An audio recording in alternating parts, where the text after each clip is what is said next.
If you're listening in February, you know the deal. The sun checks out early. The air tastes crisp, but not in a good way anymore. And every creak in the house gets a little louder because the world outside is quiet. Winter doesn't just change the weather, it changes your imagination. It turns a normal hallway into a long tunnel. It turns your reflection into a stranger if you catch it at the wrong angle. And that is why this show exists, because horror history isn't just trivia. It's proof that certain fears come back on schedule. A family moves into a place that doesn't want them. A curse modernizes itself and spreads like a bad link.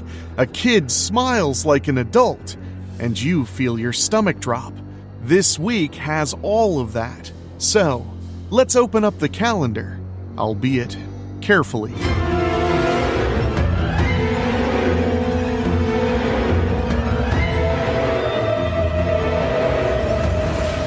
Welcome to This Week in Horror History, your weekly tour through anniversaries, releases, and genre landmarks that began haunting us between February 2nd and February 8th.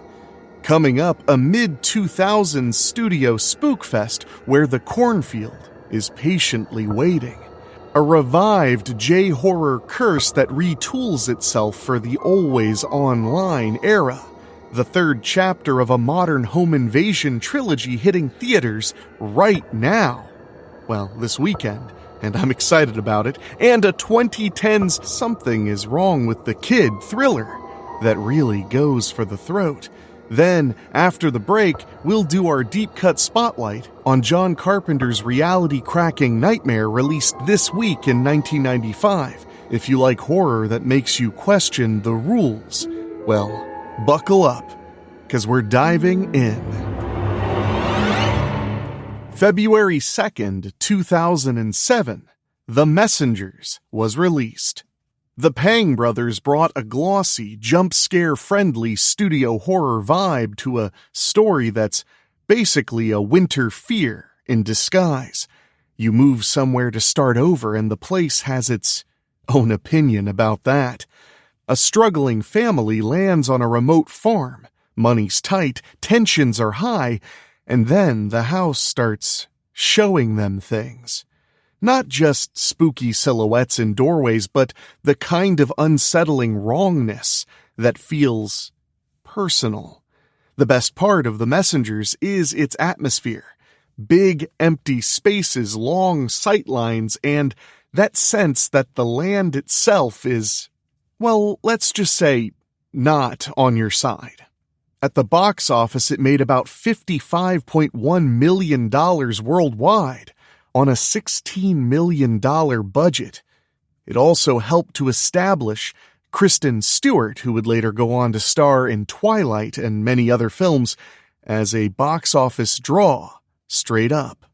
For some reason, this movie had completely shot over my head for years and years, but I finally discovered it maybe 10 years after it came out on a random streaming service. Really enjoyed it, definitely worth a look or a revisit, and you can stream it very easily for free with ads on Tubi TV, or check it out on Prime Video with your subscription. The prequel I can kinda take or leave, but if you love the first one, you'll want to check that out too. February 3rd, 2017, Rings hits theaters. Rings is what happens when an old curse tries to survive in a new ecosystem. The original Ring concept is beautifully analog. A videotape, a tube television, and a phone call on a landline. Rings drags that legend into a world where everything is shareable, streamable, and forwarded without thinking. The movie's core dread isn't just the tape kills you in 7 days, it's the way curiosity spreads.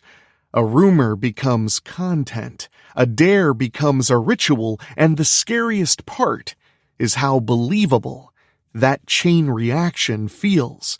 On a $25 million budget, it brought in $83.1 million, which isn't setting the whole world on fire, but is nothing to sneeze at. And I do want to mention, I saw this film in the theater, and I actually really liked it. I don't hear people talk a lot about Rings, but I think it held up pretty well. It delivered some fun scares and some cool concepts and an update to the Ringu concept. I wish more people talked about Rings, and I think it's worth a revisit if you've already seen it but kind of forgotten a bit about it. It's available to watch on Amazon Prime Video with your subscription or MGM Plus, and of course you can rent it on Apple TV, YouTube, or Fandango at home, among many others. Ooh, this one might get a little heated and a little controversial. February 6th, 2026, that's this week, The Strangers, Chapter 3, will hit theaters. It's the capper to the new reboot-era trilogy of The Strangers. It's an experiment that's been pitched as one long story split into 3 chapters, which is why chapters 1 and 2 play like cliffhangers instead of clean, standalone films. But honestly, I think that's kind of forward-thinking in some ways, what with streaming being what it is. I mean, at this point, when you watch a lot of these streaming shows, they're damn near a feature film as each installment. I mean, the last season of Stranger Things, some of the episodes were knocking on 2 hours.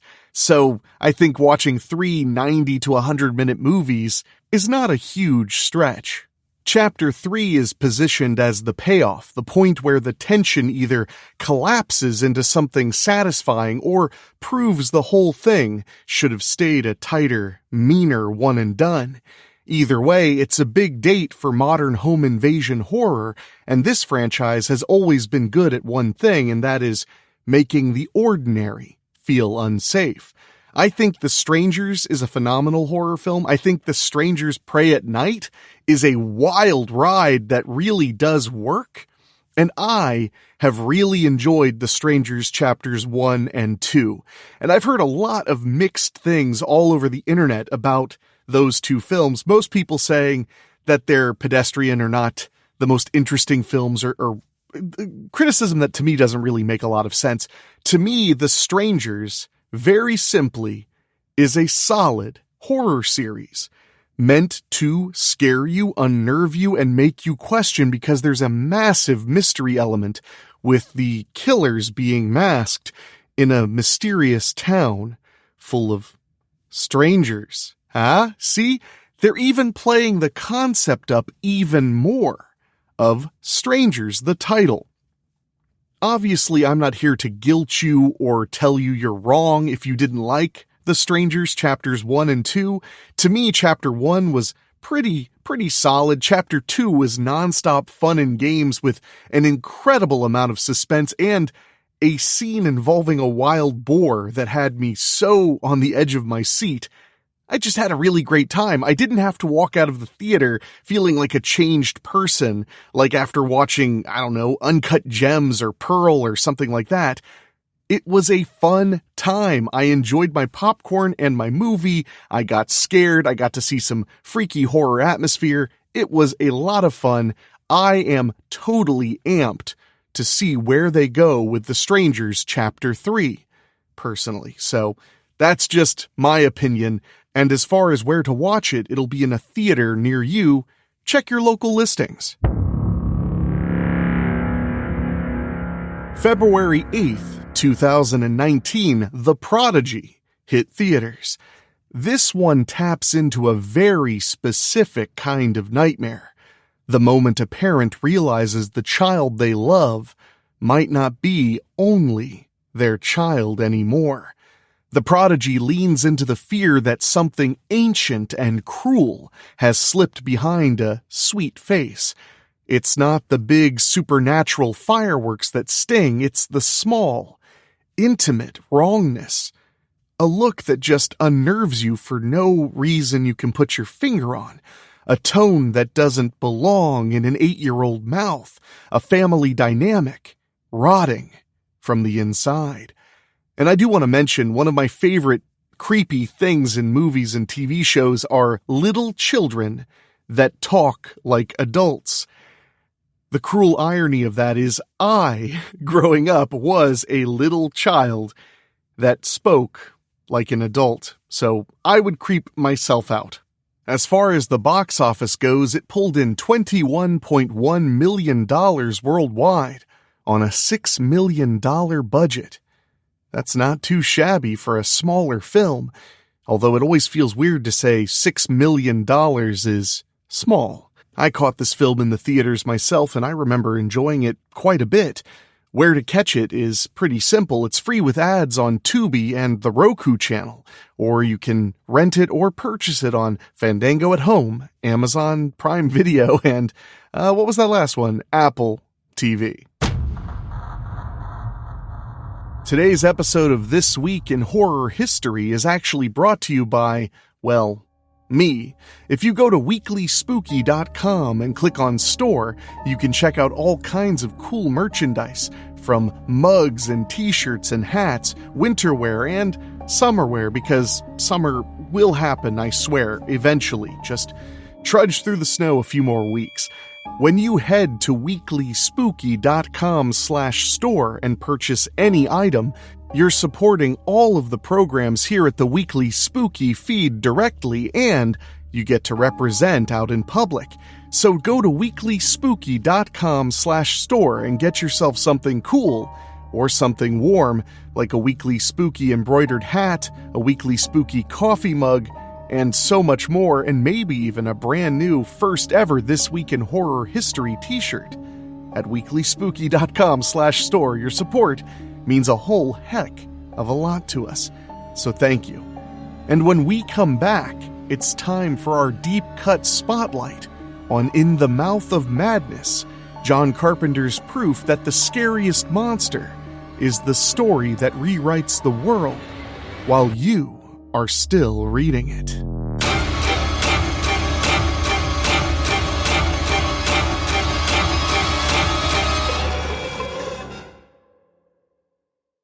All right, spookies, back to it.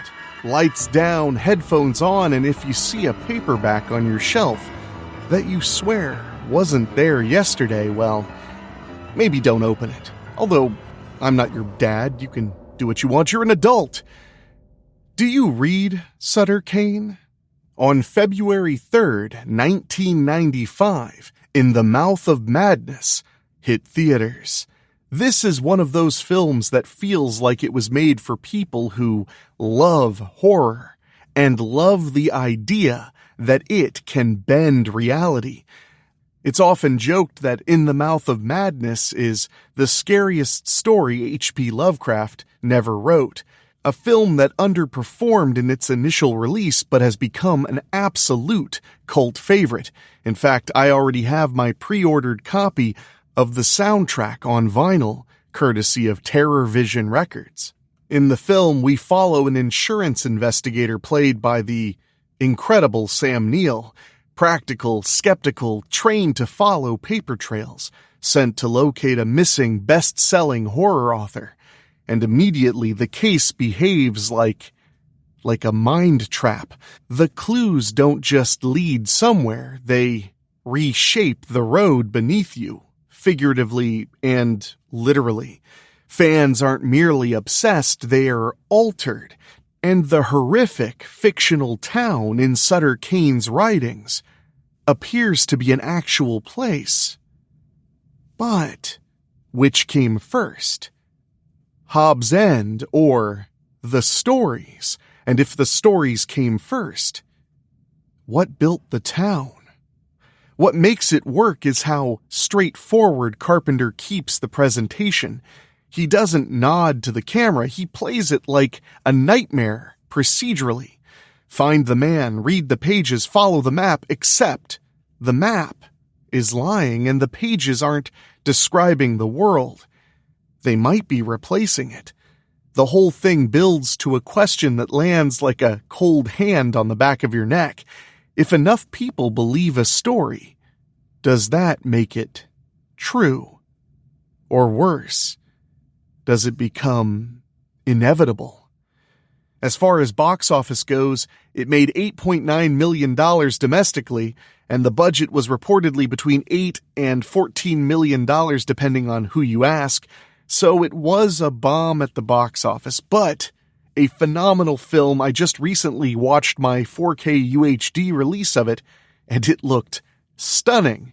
So if you want to check it out or revisit it, I very much recommend you do. It's streaming on Shudder or AMC Plus with a subscription, and also free with ads on Tubi TV. You can of course also rent it on any VOD platform like Apple TV, Fandango at Home, and Amazon Prime Video. So go on, read yourself some Sutter Kane.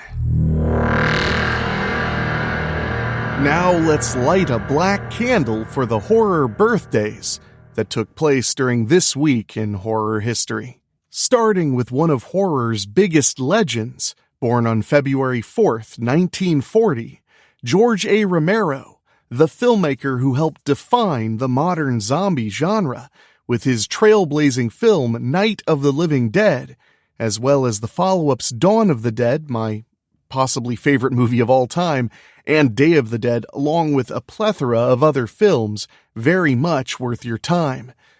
Happy birthday, George A. Romero, and you are greatly missed. February 4th, 1948, shock rock icon Alice Cooper is born, a man who basically turned horror aesthetics into a touring religion. And not only beloved for his music strictly, Alice Cooper has always leaned into the horror realm of the world, including playing Freddy Krueger's father in Freddy's Dead, The Final Nightmare. Happy birthday, Gam Gam. That was for you, Dave. February 6th, 1977, Josh Stewart, best known to horror fans as Arkin in The Collector and The Collection, was born. And if you've never seen The Collector and The Collection, stop what you're doing. Well, okay, finish the podcast and give those a watch. The Collector is available to watch on Amazon Prime with a subscription, Tubi TV, Pluto TV, and the Roku channel, free with ads. And of course, you can rent it. And The Collection, which was the massive follow-up with a bigger budget and a bigger body count, is available to rent at the usual suspects like YouTube, Google Play, Apple TV, Fandango at Home, and Amazon Prime. That is a great one. Have a very happy birthday, Josh Stewart. For our then and now, here's what's fun about this week's lineup. It's a time capsule of how horror changes its delivery system without changing its core fears. In the 2000s, studio horror leaned hard on mood, relocation dread, and the house knows your name energy. The Messengers lives right there. A family fractures under stress, and the haunting feels like it's exploiting those cracks. In some ways, it was like a revisit of the 1970s with all the haunted houses that were popular in media at that time. By the 2010s, the genre starts asking a new question. What happens when fear spreads through modern behavior? Rings isn't just scary because technology is inherently evil. It's scary because people can't stop clicking. That's the update. The curse doesn't need a monster to chase you. You're too busy chasing it yourself. And now in 2026, The Strangers still works because it's primal. Masks anonymity, the terror of someone choosing you for no reason at all. Different decades, different packaging, same knife to the throat. For our weekly recommendation, we head to February 2nd, 2001, when Valentine hits theaters, and this one is highly underrated. If you want something that perfectly fits the theme for this week, well, Valentine is the pick. It's glossy early 2000s slasher comfort food. A friend group with old sins, a holiday hook you can sell on a poster, and a killer who turns romance into a threat. It's also a great reminder of how the era played these movies. It's stylish, it's mean, and just self-aware enough to keep the pace moving along. The premise is simple, and it scratches that winter night movie itch, especially around Valentine's Day. You'll probably hear me say a lot on this show and Cutting Deep into Horror that the early 2000s horror movies really, in my opinion, are aging very well. I may be alone in that thought, but I don't think I am. As far as box office goes for Valentine, this is where it disappoints. About $36.7 million worldwide on a $29 million budget. So obviously it did not set the world on fire. But I do think it's worth a watch or a revisit, very much so. And it's available to watch free with ads on the Roku channel and Tubi TV. You can also check it out on Hoopla with your library card membership, and of course rent it on any major VOD platform like Amazon Prime Video, Fandango at Home, and Apple TV. And if you want a great companion piece for Valentine, check out Heart Eyes. That is a really fun one. Well, Spookies, that's your trip through February 2nd through 8th. 4 quick hits, 1 deep-cut mindbender, and enough cursed media to make you keep your phone face down for the rest of the night. But make sure you come back tomorrow, because on Weekly Spooky, we have a brand new terror tale from Michael Kelso called I Hate Driving a Truck in the Winter. But not just because of the weather. Some guaranteed chills to keep you creeped out. And again, make sure to check out weeklyspooky.com/store and give us a little support. We really do appreciate it. But now it's time for me to get back to all the many, many spooky things I do.